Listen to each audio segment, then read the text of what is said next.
Hosted by you/your_locale pothead. Sorry for the mistakes and grammar errors in my post. English is not my first language, Spanish is. This will be a bit confusing, but I, 19F, have a cousin, 23F, who is getting married in a couple of weeks. I am my cousin's maid of honor in her wedding. We have grown up together and have been through hell and back together. She is like the big sister I never had. When I was in 3rd grade, I started wearing glasses because I couldn't see far. She was the first person to tell me I looked beautiful in them because I was insecure about how I looked in them, and that we could match because she wears glasses as well. Well, fast forward to today, I went over to my cousin's and her soon-to-be wife's, 25F, house to talk about last-minute preparations for the wedding and all the fun stuff.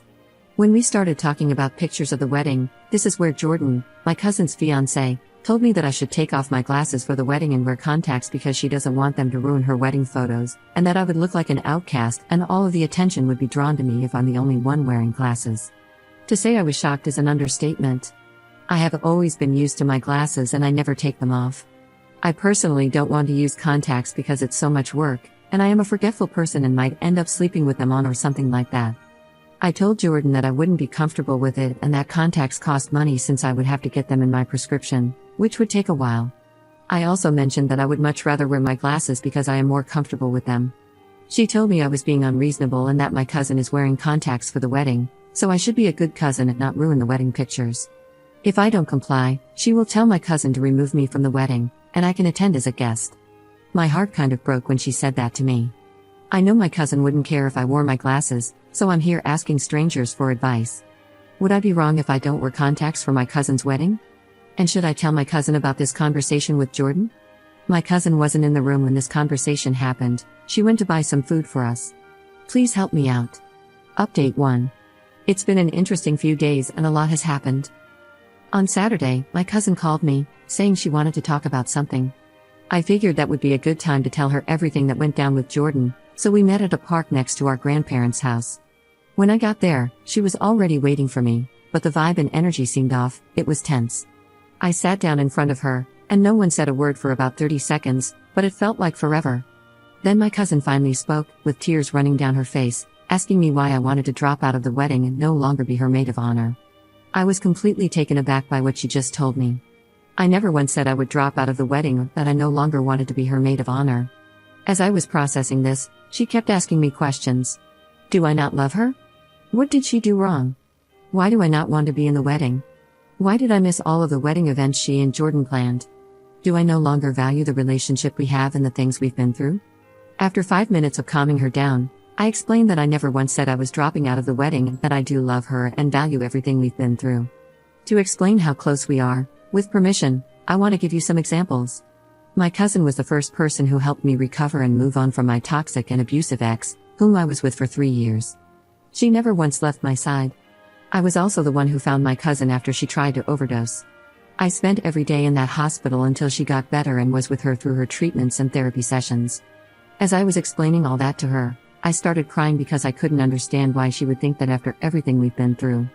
She told me that Jordan was the one who told her I said I no longer wanted to be in the wedding and that I always said I was busy for all the events they had. I looked at her, confused, because I had no idea what events she was talking about. My cousin saw my face and started to realize I didn't know what she was talking about. She started mentioning a barbecue and a weekend trip to Arizona that the whole wedding party went on last month. I told my cousin I didn't know anything about these events and that I never got invited to them. She said, "I thought Jordan invited you?" I never once received an invite or message about any of this. I proceeded to show my cousin my messages with Jordan in the group chat of the wedding party, and there was nothing there about the trip or about me dropping out of the wedding. My cousin was shocked and started asking more questions.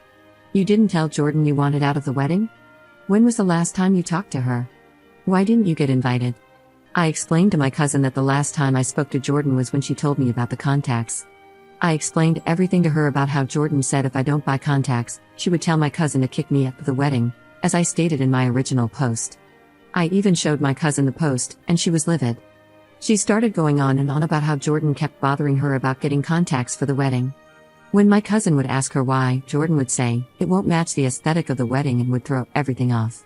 Finally, after weeks and weeks of this, my cousin broke down and got contacts for the wedding.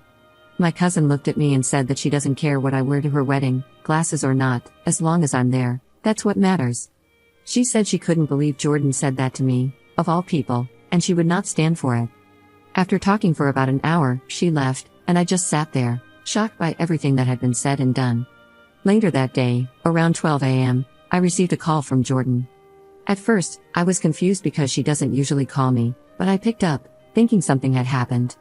Instead, it was her crying and screaming at me, accusing me of ruining her wedding and calling me a selfish little bleep. After a minute of this, I just hung up. Then, 5 minutes later, I got a text from my cousin asking me to go over to their house immediately. When I arrived at their house, it was a mess. Stuff was thrown on the floor, paintings were broken, dog toys were scattered everywhere, and there was glass all over the place. It looked like a tornado and an earthquake had double-teamed the house.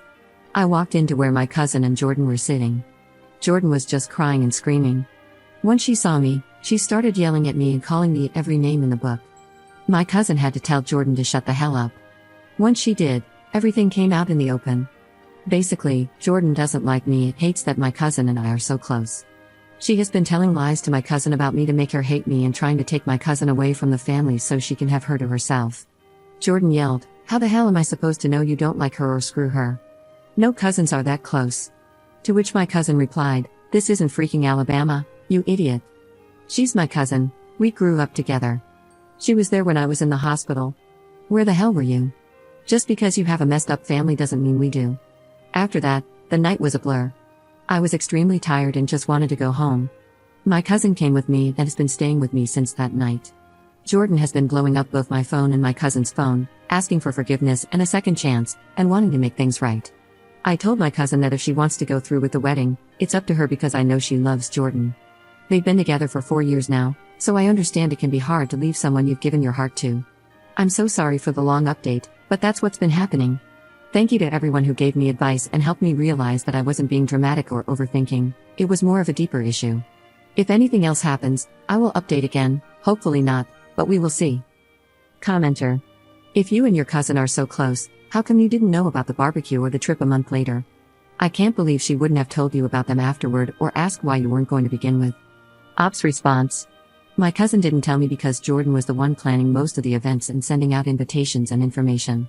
My cousin trusted that Jordan sent everything to me because all of my cousin's bridal parties said they were going or could make it, except for me. She did say she was confused about why I wasn't attending, but Jordan told her that I said I was caught up with work and other things as well. Update 2. Hello everyone, it's been a long few weeks, both good and bad. A few days after my last update, Jordan's family and friends started blowing up my phone, my cousin's phone, and contacting everyone they could reach. It went as far as stalking and breaking into my cousin's house. You see, the house my cousin owns is one of many houses my grandfather built from top to bottom. He gifted it to my cousin because she was the first in the family to graduate college, so her name is on everything. My cousin ended up kicking Jordan out of the house, which caused Jordan to go completely crazy, screaming, crying, throwing things, making threats, anything you can think of. Eventually, my cousin had to call Jordan's parents and siblings to come get her because she was refusing to leave. As they came and started packing her things, Jordan's mother tried reasoning with my cousin, saying she was taking things too far and that she didn't need to kick out her daughter. She also said that our family would pay for hurting her daughter, etc. After hours of packing and with most of Jordan's things out of the house, she looked my cousin in the face and said, "We are not over. This isn't over until I say it's over." This caused my cousin to change the locks and install security cameras all over the house. Once everything settled, my cousin slowly started getting back to her life. She changed her number because Jordan would send texts ranging from begging and pleading to threatening and harassment. As those continued, my cousin found 2 air tags in her car, which were not there before. So, my cousin asked me to check my car as well, and sure enough, I also had 2 air tags in my car. We thought that would be the end of it, but no. Jordan tried everything to get my cousin back, even going as far as trying to break into my cousin's house when all of our cousins took a trip to Canada. This led my cousin to get a restraining order. Even with all of this, we still have some positive light going on. So, I'm a tia, auntie, now. My brother and his girlfriend had a baby, so I have been helping out with the baby and settling into my role as a tia. And guess what? A wedding did happen. No, it wasn't my cousin and Jordan, it was my grandparents. They renewed their vows to each other on Friday, which happened to be their wedding anniversary. My cousin decided to give everything to them because it was already paid for. All she had to do was get the names changed. Since she had already arranged for our family to fly out from Mexico and different states, she didn't want to waste it. It was really nice. My grandma wore her wedding dress from when she first got married to my grandfather. It was a beautiful ceremony with lots of tears and, of course, a lot of partying afterward. We spent time drinking and just enjoying being with family, which was much needed. My cousin and I have gotten closer since all of this happened, but I won't lie, I can't help feeling responsible for everything. I also feel so guilty and bad because my cousin loved, and still loves, Jordan despite everything that's happened. She was so happy with her, the way she smiled and looked when she was with her hurts to remember. I know my cousin puts on a brave face, but deep down, I know she is sad. I never wanted this to become a personal issue, and I never thought a little thing over glasses and contacts could come to this. My cousin tells me I helped her dodge a major bullet because who knows what would have happened if they got married. If Jordan was acting like this now, imagine how she would have been if they had gotten married. As my tia told me, everything happens for a reason. So God made all this happen to show my cousin that Jordan wasn't the one. Everything will get better, and my cousin says thank you for all the advice you have given her. She will use it when she starts dating again, but not anytime soon, she said. Thank you to everyone who has listened and reached out to help.